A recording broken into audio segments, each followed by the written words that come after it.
আজি সুপাৰ কাপৰ খেলত নৰ্থ ইষ্টে মোহামেডান এফচিক 6-0 গলত জিকিলে 6-0 খেলখন আজি কেনেকুৱা হ'ল কি খেলিলো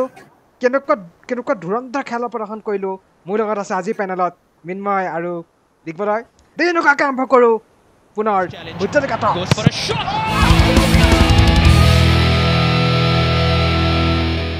অভাৰঅল এনেকুৱা যে নৰ্থ ইষ্টৰ আকৌ যোনটো আইএছএলৰ নিজৰ যোনটো ফৰ্ম ৰাখিছিল গ'ল স্কৰিং সেইটো ফৰ্ম বজাই ৰাখিছে এতিয়া ছুপাৰ কাপত আহি পেলাও আৰু যোনটো ফাৰ্ষ্ট ট্ৰাইও হয় আমাৰ এটেকিঙৰ সিহঁতৰ যোনটো শ্বাৰ্পনেছটো এতিয়াও আছে যেনেকৈ আজাৰে বা জিতিনেও আজি স্ক'ৰ কৰিছে ত' মোৰ মতেদি এইটো এটা কণ্টিনিউৱেশ্যন অফ বেনালিছ বল বুলি ক'ম ত' আমি এইটো এক্সপেক্ট কৰাটো আমি এইটো আছিলে যে এনেকুৱা স্ক'ৰ লাইন হ'ব কিন্তু নেক্সট মেটচ কেইখনত যোনখিনি ক্ৰুচিয়েল হ'ব কাৰণ প্ৰত্যেকখন মেচেই ইম্পৰ্টেণ্ট এতিয়া ত' এনেকুৱা যদি দুটা বা তিনিটা গ'লো কৰিব পাৰে মজা খেলখন স্লেড নৰ্থ ইষ্ট ইউনাইটেডে মোৰ এনেকুৱা লাগিল হেল্পলেছ মহম্মদনক স্লেড কৰি দিলে আজি 6-0 গলত জয় কৰাই নহয় আলাদিন আজাৰে আমাৰ হিৰো আলাদিন হাজাৰে আজি প্ৰথমটো আইএছএলৰ যোনটো আমাৰ প্লেটফৰ্ম বুলি কৈছো তিনিটাকৈ আজি গ'ল দি পেলাই হেট্ৰিক অৰ্জন কৰিলে আৰু যিটো প্ৰদৰ্শন কৰিলে এচিষ্ট কি ধুনীয়া এচিষ্ট দিছে আৰু যোনটো কণ্টিনিউটি ৰাখিছে সি ইমান এটা লং গেপৰ পিছত এটা ডিভাষ্টেটিং আমি লছ হোৱাৰ পিছতো যিটো গেপ সেইটো এটা প্ৰদৰ্শিত কৰে যে প্লেয়াৰটো আমাৰ কাৰণে কিমান ইম্পৰ্টেণ্ট আৰু এজ এ প্লেয়াৰ তাৰ যোনটো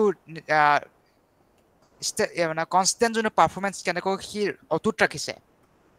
সেইকাৰণে হয়তো তাক মহান প্লেয়াৰ বনাইছে আই এছ এলৰ ক্ষেত্ৰত মই ভাবোঁ মেটচখন আমি প্ৰথমতে আৰম্ভ কৰোঁ কেনেকৈ আমি খেলখন মানে প্ৰথমতেই attacking north east direct attack মানে কোনো মানে ডিফেন্স নাই কোনো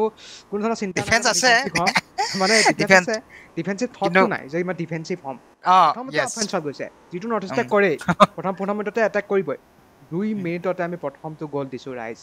2 মিনিটত যিটো গ'ল জিঠিনে ক্ৰছ মাৰিলে নেষ্টৰে পালে নেষ্টৰে আকৌ ক্ৰছ মাৰিলে আকৌ বলটো ৰেচিপ্ৰকেল টু এণ্ড ফ্ৰ' হৈ পেলাই আকৌ কোনে পালে আমাৰ জিঠিনে নিজৰ নামত গ'লটো ৰেজিষ্টাৰ কৰিলে সেই গ'লটো হয়তো অকণমান কনফিডেঞ্চ দিব জেঠিনক যিয়ে লাষ্ট আই এছ এল ছিজনটোত যিটো মানে যোৱাটো আই এছ এল ছিজনত গ'ল বহুত কম দিছিলে আৰু সেইটোৱে হয়তো খেলখনক চেঞ্জ কৰি দিলে 2 মিনিটত যেতিয়া গ'লটো খালে তাৰপিছত যেনিবা বানপানীৰ দুৱাৰখন যাতে খুলি গ'ল পুৰা গ'লৰ ওপৰত গ'ল মানে আই চি কেক ৱাকিং ইন দ্য কেক বুলি কয় যে তেনেকুৱা মানে খেলখন আৰু মানে খেলখন যদি মই এজ এ নিউট্ৰেল ফেন হিচাপে চাওঁ দেই খেলখন সঁচাই বহুত বেয়া খেলিছিলে মহম্মদ আমি আচলতে আৰু চান্স ল'ব পাৰিলোহেঁতেন মোৰতো 3-0টো বহুত এটা মিনিমাম স্ক'ৰ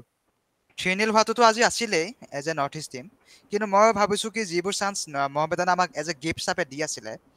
5-0টো হাফ টাইমতে হৈ যাব বুলি মই আশা আছিল কিন্তু আমি প্ৰথম ষ্টাৰ্টিং অফ দ্য মেটছৰ পৰা আমি দেখিছিলোঁ যে নৰ্থ ইষ্টে ডমিনেটিং এটেকিং পাৱাৰ দেখাইছিলে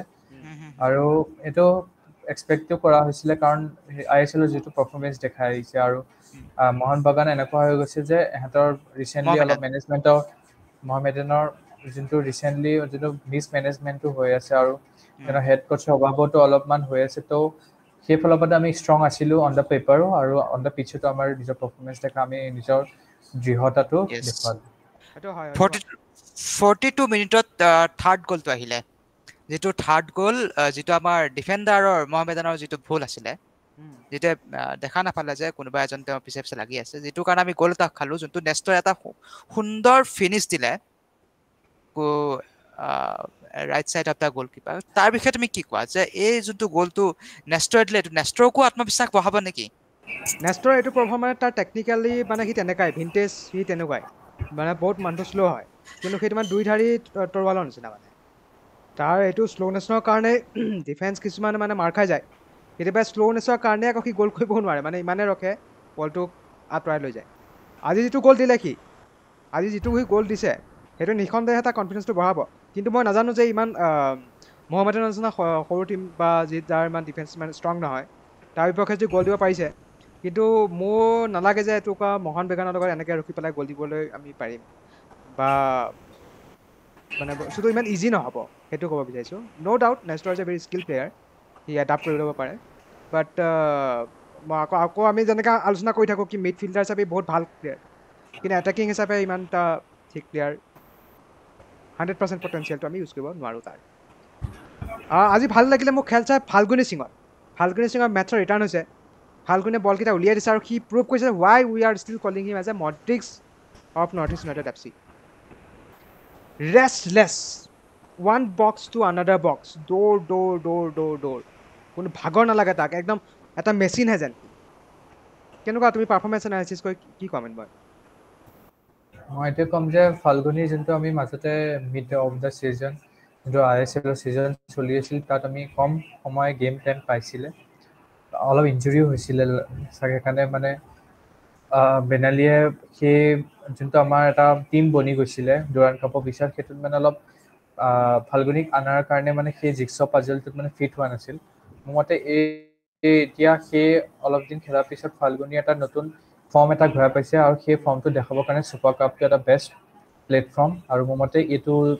যদি ভাল পাৰফৰ্মেঞ্চ কৰে, মোৰ মতে বেনালীয়ে ইন আপকামিং ISLতো তাক বহুত গেম টাইম দিব বুলি ভাবোঁ। মই 4th গ'লটোলৈ আহোঁ এতিয়ালৈ। যিটো গিফ্ট আকৌ আমি পালোঁ ডিফেন্সিভ এৰৰ পৰা মহবিতানৰ, আৰু যিটো পইণ্ট ব্লেংক ৰেঞ্জৰ পৰা আলাদিন আজাৰে যিটো গ'ল ভৰাই দিলে, ৰিবাউণ্ড হ'ল, এইটো মোৰ মতে এটা চিকাৰী ষ্টিং, যে তুমি বল তোমাৰ হাতত আছে আৰু জাষ্ট এ গ'ল। আলাদিনে যিটো হেট্ৰিক মাৰিলে, সেইটো গ'লটোতো আমি সেইটোতো ধুনীয়া পেনাল্টি এটা পাইছে। তাৰ আগৰ যিটো গ'লটো হ'ল 5 নম্বৰ গ'লটো, ৱেল মেৰো 5 নম্বৰ গ'লটো দি পেলাই খেলখন অলৰেডি ফিনিছ আপ কৰি থৈছিলে তাৰ আগতে,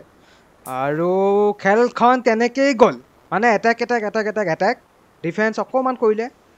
90% সময় আমি এটেকিঙে দেখিলোঁ। এনেকুৱাই খেলিব লাগে, নৰ্থ ইষ্টে এনেকেই খেলে। এতিয়া মহম্মদনৰ লগত খেলাৰ কাৰণে আমি দেখিছোঁ নৰ্থ ইষ্ট বহুত শক্তিশালী যেন লাগিছে। প্ৰশ্ন আহিব, শক্তিশালী টিমৰ বিপক্ষে আমি কেনেকৈ খেলিম? প্ৰশ্ন আহিব যে যেনেকৈ আলাদিনে আজি আত্মবিশ্বাস খেলিছে, সি একে আত্মবিশ্বাসেৰে বহুত খেলত দেখা যায় যে বহুত যে প্লেয়াৰ তাক পকেট কৰি লয়, সেই পকেটটো ভাঙিব নোৱাৰে। কিন্তু আমাৰ নৰ্থ ইষ্টৰ কাৰণে এটা পজিটিভ যে যোনটো আমাৰ কলিংগা ষ্টেডিয়ামখন হয়, সেইটো আমাৰ নৰ্থ ইষ্টৰ বেছি গেম প্লেৰ কাৰণে হয়। শ্বিলংখন অলপ ৱেইটটো কম আছিল কাৰণে যেতিয়া লং বলবিলাক হয়, বেছি ফাষ্ট বলটো স্পিন কৰে। ত' ইয়াততো বলটো ৰখি আহিছে, আৰু মোৰ মতে এইটোৱে এটা পজিটিভ আমাৰ গেম প্লেটোত আমাক মানে এটা এডেড বেনিফিট দিব। বাকী টেকটিকেলি আমাৰ বেনালীয়ে তাত প্লেন আছে চাগে, লেটছ চি ছুপাৰ কাপ আমাৰ হাতত আহি যাওক। মহম্মদান আৰু নৰ্থ ইষ্টৰ আমি খেল চালোঁ, মিন্ময় আৰু দিগবলয়ৰ সৈতে আজি আমি খেলখন আলোচনা কৰিলোঁ। খেলখনত বহুতকেইটা ভাল পজিটিভ পইণ্টে আমি ছুপাৰ কাপৰ জাৰ্ণি আৰম্ভ কৰিলোঁ। কোৱাৰ্টাৰ ফাইনেলত আমি প্ৰৱেশ কৰিলোঁ। তুমি ষ্টাৰ্টিং ভাল নকৰিবও পাৰা, কিন্তু তুমি ব্ৰেণ্ড নিউ এণ্ডিং এটা দিব পাৰা। আমাৰ কিন্তু সৌভাগ্যৰ কথা ভাল যে আমি ডুৰাণ্ড কাপেৰে এইটো ছিজন আৰম্ভ কৰিছোঁ, আৰু যদি এই দেৱাংগই কোৱা নিচিনা আমি সুবৰ্ণ সুযোগবোৰ গ্ৰহণ কৰোঁ, যদি আমি এই ভগৱানে কৰক যে এই ছুপাৰ কাপ আমি কালিংগা ছুপাৰ কাপটো আমি জিকি যাওঁ, তেতিয়া এটা ব্ৰেণ্ড নিউ এণ্ডিং হ'ব, আৰু ই এটা সোণালী আখৰেৰে লিখা থাকিব হিষ্ট্ৰীত যে এই টিমটোৱে, এই ক্লাবটোৱে এইটো সময়ত কি কাম কৰিছিলে। জয় নৰ্থ ইষ্ট ইউনাইটেড FC। তাকে কৈ আজি ভোট জলিকাৰ তৰফৰ পৰা মই দিগবলয় বৰা,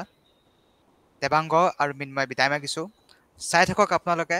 খেলখন কি পালে আপোনালোকে কমেণ্টত জনাব, কেনেকুৱা আশা থাকিলে সেইবোৰ কমেণ্টত জনাব। মন খুলি কমেণ্ট কৰক, কোনো কথা নাই। তাকে কৈ আজি আমি ফূৰ্তি কৰিলে ফূৰ্তি কৰিব, সকলো কথা শ্বেয়াৰ কৰিব, কাৰণ আমি হ'লো একমাত্ৰ ফুটবল চেনেল ভোট জলকীয়া টক্স। Bye bye.